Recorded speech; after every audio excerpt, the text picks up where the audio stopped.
Hola a todos, a todas y bienvenidos a un nuevo vídeo en Espinete Wargamero. Hoy tenemos con nosotros a Scott Moore. Hello, Scott. Hello. Es autor del This War with an Enemy de Nash Publishing. Ha venido aquí a las Bellotas.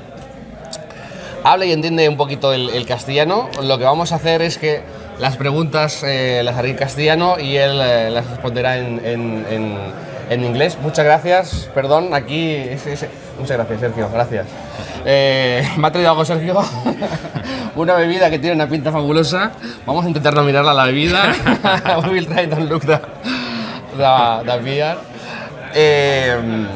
Ok, y está aquí en Las Bellota, es la primera vez que lo conozco. Y nada, pues vamos a hacer la entrevista. Como os digo, la haremos las preguntas en castellano y él responderá en inglés. Thank you very much, Scott, about this. Ok, my first question. Bienvenido a España.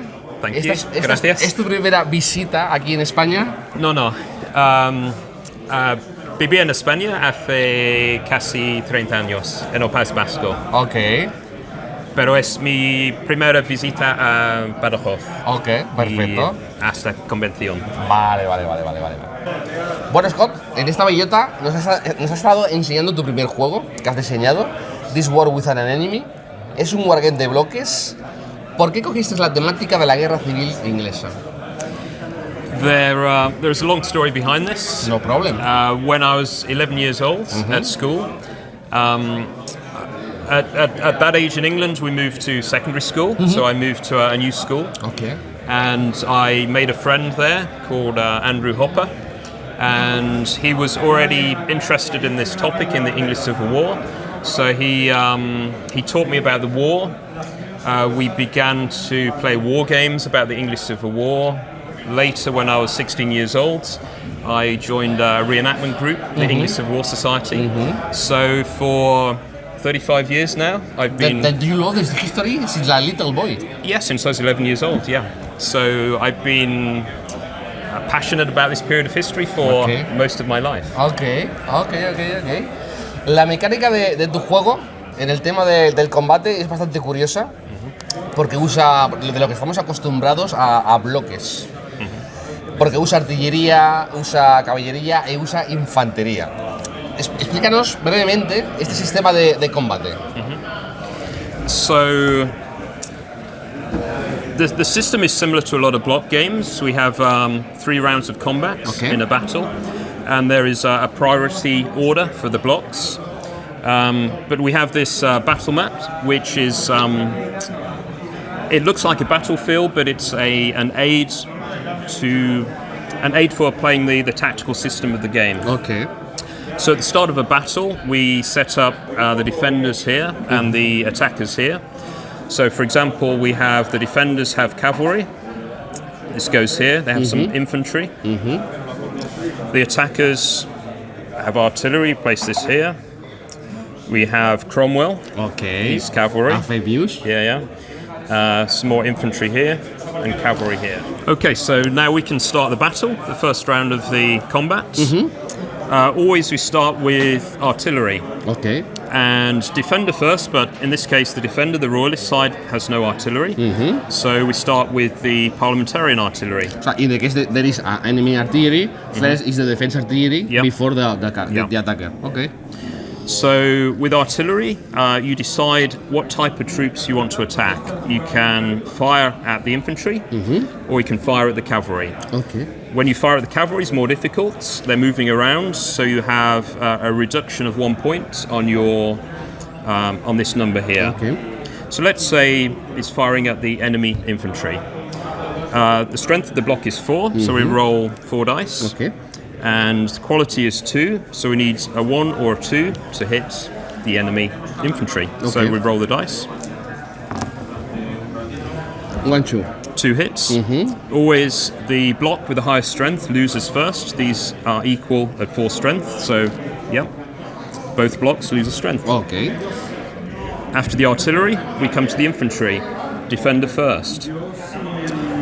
In my game, with the infantry, you can decide how to use them. You can fire with their muskets, or you can engage with their pike in hand-to-hand combat. Okay. If you fire with the muskets, you fire before, but you have a reduction in the quality or in the chance to hit. Okay. So let's say in this example, maybe one block will fire, one will wait to engage. So this block fires, it has a reduction of 1 because it's firing, so it needs a 1 to hit. Rolls 3 dice. Okay. You can roll for them. Yeah. It's 1 hit. Infantry always fires against enemy infantry. In this case, there's 1 infantry block, so it loses 1 strength. Okay, perfect. Now the attacker decides what to do with his block. He's going to engage with this block. Wow, okay. Next we come to the cavalry. The defender first. So the defender has 3 strength, he rolls 3 dice and needs a 1 or 2 to hit. We can say that's a hit. Okay, thank you. Thank you. So, of course, Cromwell doesn't take the damage. Let's say the other cavalry block takes a hit. But then, I think it's the people that are watching this is no for them. If the cavalry is 2, the force, and Cromwell 3, then the hit is for the Cromwell. No? Yeah. It's like before with the factory. Exactly. There is no type of the units of blocks, only the blocks, like other games of the blocks. Yes, okay, yes. Perfect. Okay. Okay, so now the attacker has 5 strength. Both these blocks are 3 quality, so we can roll the dice together. Yeah. We only have 4 dice here, so I'll roll them separately. Perfect. No, we don't want to roll this dice. It's this parliamentarian dice. No, this is a very nice dice. These are superior dice, of course. Okay. So we roll first for Cromwell. Come Everyone on. knows him. He's charging. 3 dice. No. Terrible. Yeah. Terrible. What's very happened? But we have another block. Yeah. Again, the quality is 3, so we need a 1, 2, or 3 to hit. Roll 2 dice. Oh, again, we've lost. So, in fact, in this combat, the Royalist cavalry proved superior. Now, cavalry battles in this period were very quick. So, Only to searching. they were charging, yes. So, after we've rolled for damage, if one side has caused more damage than the other, in this case, you caused 1 hit. Yeah. I caused 0 hits. Yeah. You caused more damage, so there is a chance that you win the cavalry part of the battle. Okay. You caused 1 hit, so you have a 1 in 6 chance. Yeah. You roll a die. If you roll a 1, you have routed the enemy cavalry. Okay. But 3 days. 1 dice, only 1 1 die. dice. No. Not quite. Only 2. So they continue to fight for another round. Okay. Then we move to the infantry. Defender first. You have 3 strength, so you roll 3 dice. 1 of 2. 1 or 2 to hit.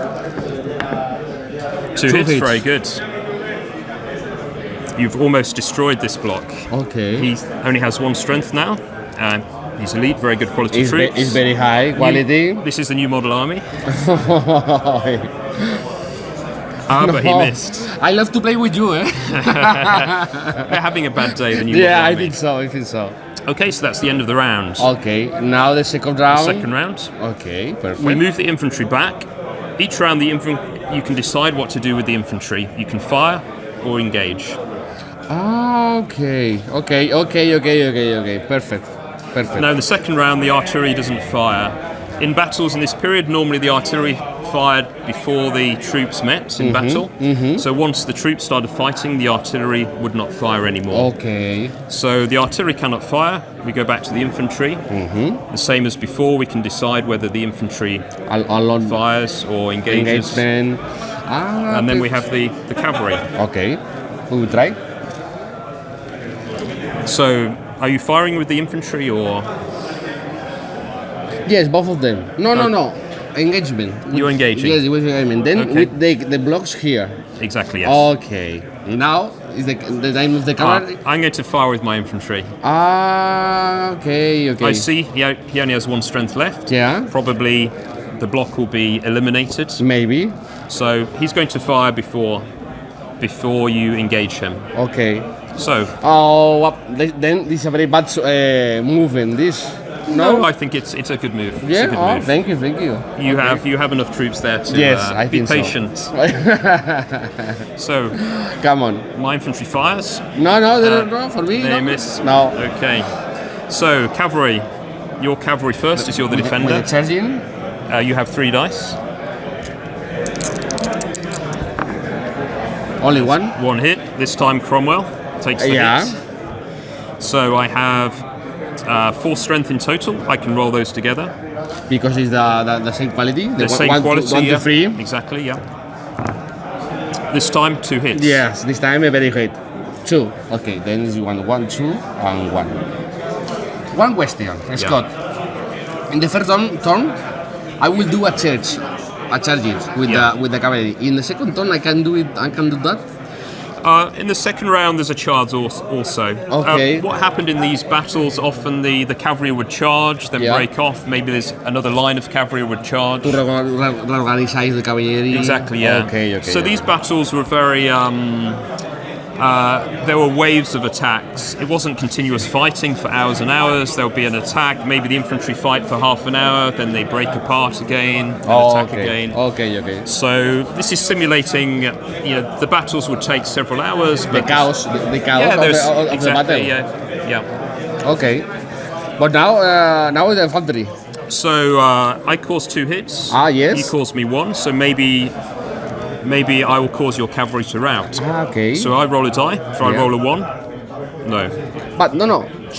We suppose that you take 1. Okay. Then now. So your cavalry is routing off the battlefield. Yeah. We place it here. Okay. Routing cavalry. Now for these, what happens? Maybe they will pursue your cavalry off the battlefield, or maybe they stay to fight and attack the infantry. Okay. So. We look at the discipline of these troops. So these are parliamentarian troops, new model army, very disciplined.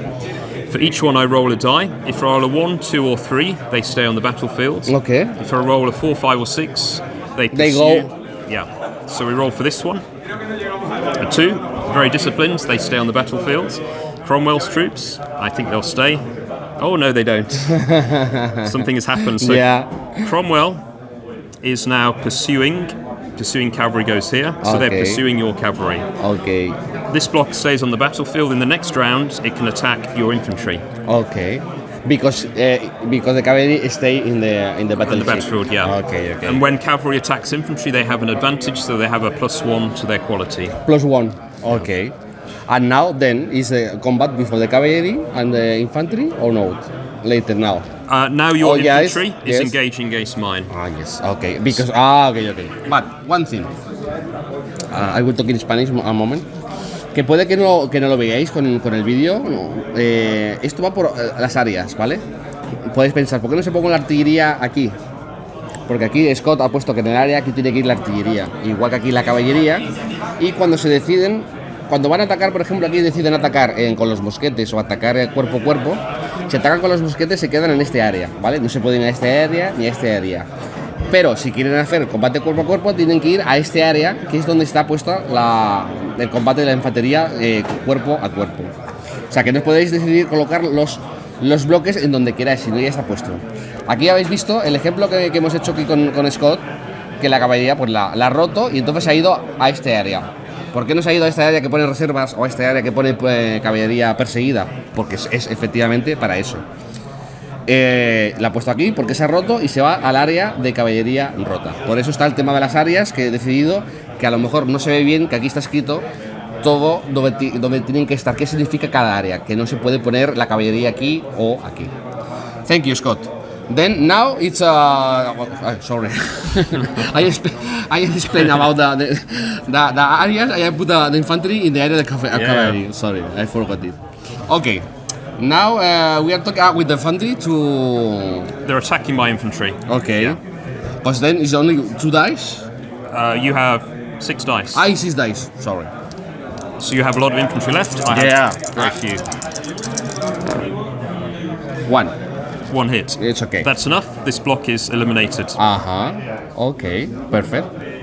And now we go to the first turn. Third round. Yeah. Okay. Do you go here? Yeah. So now artillery doesn't fire. Yeah. Your infantry. Yeah. You can fire at my cavalry. Okay. If you fire, you roll the dice before my cavalry. Okay. Before it charges you. Or you can wait to engage. If you wait to engage, the cavalry charges you, and we roll the dice for the cavalry first. But you are obligated to attack here with the cavalry to the infantry? Yes. You have nothing left on the battlefield except infantry. Okay. Because I moved them, the infantry. I left them. Firing? Yes. Okay, so you fire first. Yeah. You're firing, you need a 1. Because we are against cavalry. It's more difficult to fire than hand-to-hand combat. The yeah. muskets were not very good quality in this era. Yeah. Then 6 dice with only 1. Yeah. Ooh, it's very hard. You have a chance. Yeah. Okay. 1 hit. 1 hit. Oh, 3. Oh my god. I will talk right now with my girlfriend because I have very lucky. I'm very lucky with the dice. it's a bad day for Cromwell. Yeah, I think so. What happened? Very bad day. Okay. I think this won't appear in the history books. No. It's a very bad day for Cromwell. Okay. And now? This is the rotten cavalry. Can I take the opportunity to reorganize that? No. So we do roll for the pursuing cavalry against your rousing cavalry. Uh-huh. So they can hit them. Okay. So we have 2 strength. We need 3s. There is no minus there. No minus, no. Okay, minus. Okay. But we have 1 hit. Dead. It's dead, yeah. It's dead. Okay. So, now who's the winner? Yeah. The winner is the player with the most infantry and cavalry remaining on the battlefield. Infantry and cavalry. Yeah. So artillery, no. Okay. So you have 2 blocks left. I have none on the battlefield. Okay. Cromwell is pursuing. He is off the battlefield. He is many kilometers away. So you have won the battle. Okay, and then okay, perfect. Okay, because I wanted to do a little example of the combat, but for me it's very curious in the game. When you take a battle, you take a little map to do the battle. This is very curious. Okay. Y Scott, ¿cómo conseguir la victoria en tu juego? ¿Cómo consigues la victoria? ¿Cómo ganas? It's the game has victory points. Okay. So we have a track for victory points, and it's a relative track. So if it's a 0 victory points, it's equal. Yeah. If the parliamentarian side has 1 victory point, they're winning. If the royalist side has 1 victory point, they're winning. Okay. And the aim of the game is to reach 3 victory points for your side. You can gain victory points by taking cities. So if you capture a city from the enemy, you gain 1 victory point. Okay. Or in the case of London, which is very important, you gain 2 victory points. Because the capital. Yeah, exactly. Also, the parliamentarian sides, if they capture the king, they gain 2 victory points. They capture the king if they reduce his block to 0 strength. Okay. And then they capture him. Wow. Not the end of the war, but it gives them a better chance of winning. So, if the other side take my king, they can still to play. Yes. Can yeah. Okay. During the war, when after the king was captured, the war continued for some time. Okay, yeah. Okay, right. Hace unos pocos días que has puesto el juego en Kickstarter, que en 3 días han conseguido ya la financiación. Congratulations. Thank you. I'm very happy. Yeah, no, only 3 days. Yes. Solamente 3 días. Yeah. Do you think? O sea, do you think before of the get started in only 3 days? No, it's a real surprise. It's a real amazing success. Yeah. Antes de publishing, de editor del juego, ya he usado esta plataforma para otro juego, Saigon 75. ¿Crees que Kickstarter es un buen lugar para poder conseguir la financiación para poder editar juegos? Yes. I think the main advantage of Kickstarter is it provides a lot of marketing, a lot of publicity for the game. So my game, for example, was on a pre-order system, very similar to, for example, GMT have the P500, Nuts has a P300 or P250 system, and the game was on there for a long time. We got 100 pre-orders, but that was not enough. But with the Kickstarter, as we've seen, we have over 150 backers on Kickstarter. You have the security. Yeah, after only 3 days. So I think the advantage of Kickstarter is the publicity and the marketing is much easier. If a game is on a... plus. Yeah, if a game is available for pre-order on a website, It doesn't mean that people know about the game, but with Kickstarter, you have to put in a lot of effort to create the campaign page, maybe a video, reviews, etc. But it makes the marketing a lot more effective. Okay. And Nuts had a success with Saigon 75. Now they have success with this game, so in future with Nuts, they will use Kickstarter a lot more for war games. Curiosity, this day are you talking with the boss of the NAC Publishing about the success of this get started?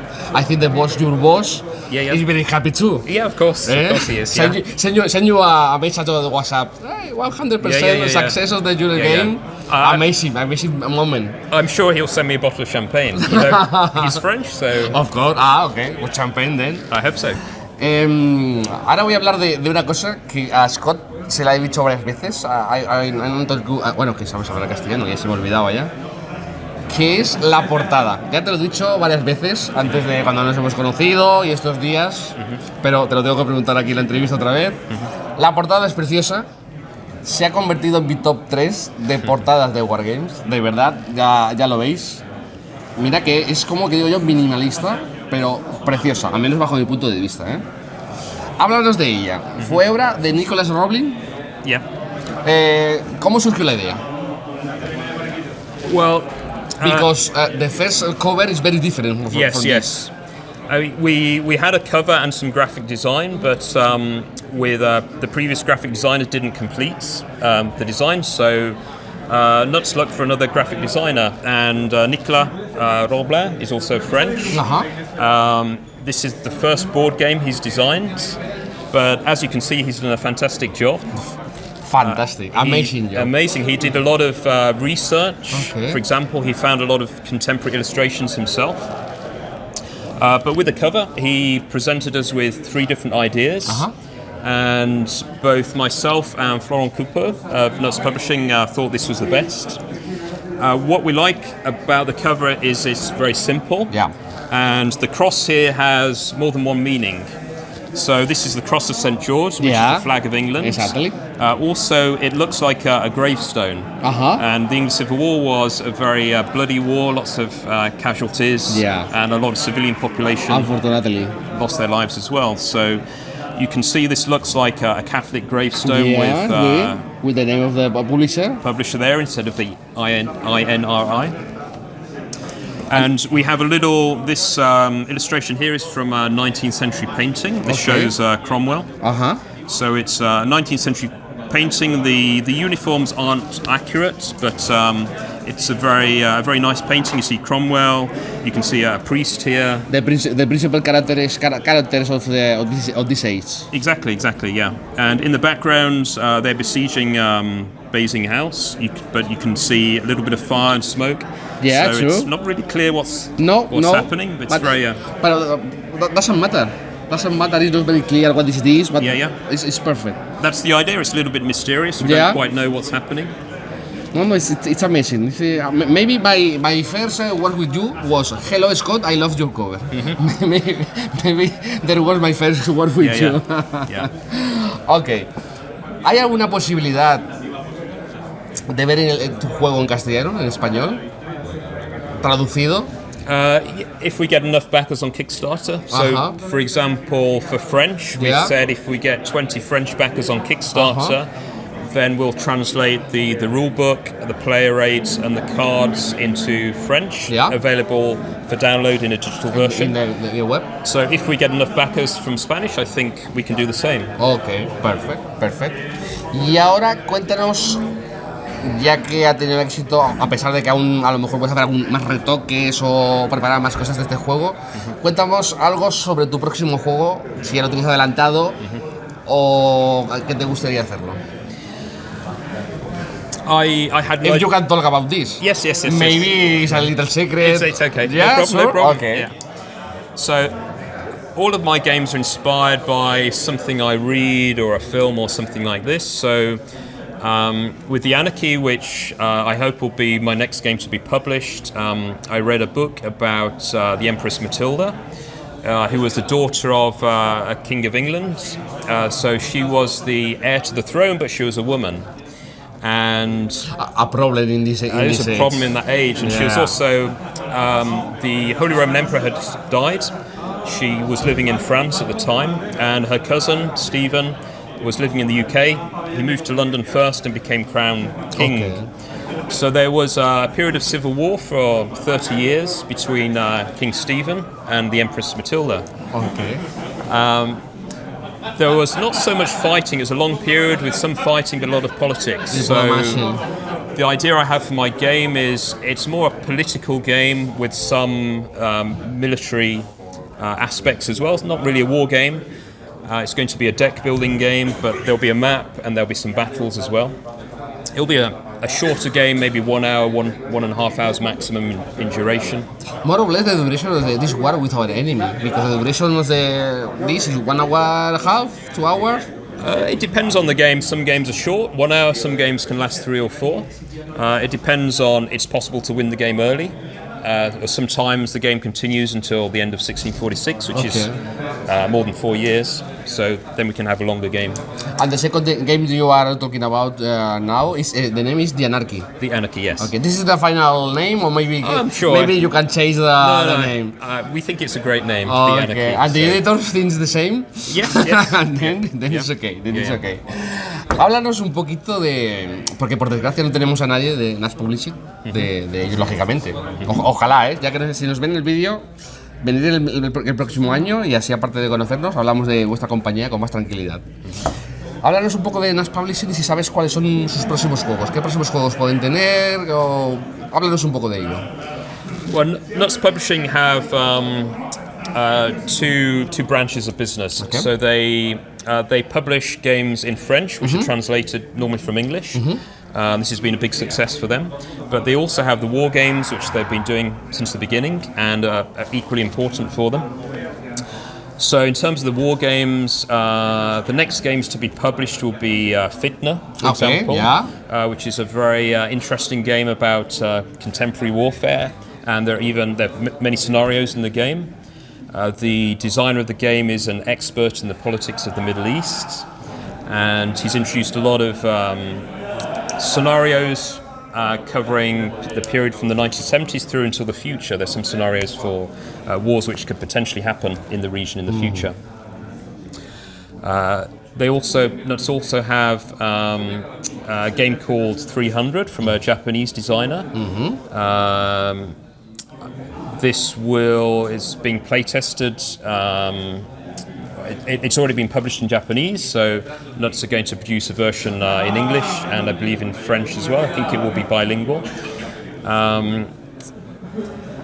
This Japanese designer has a series of games. So the games have military themes, but they have very small maps, a small number of cards and pieces.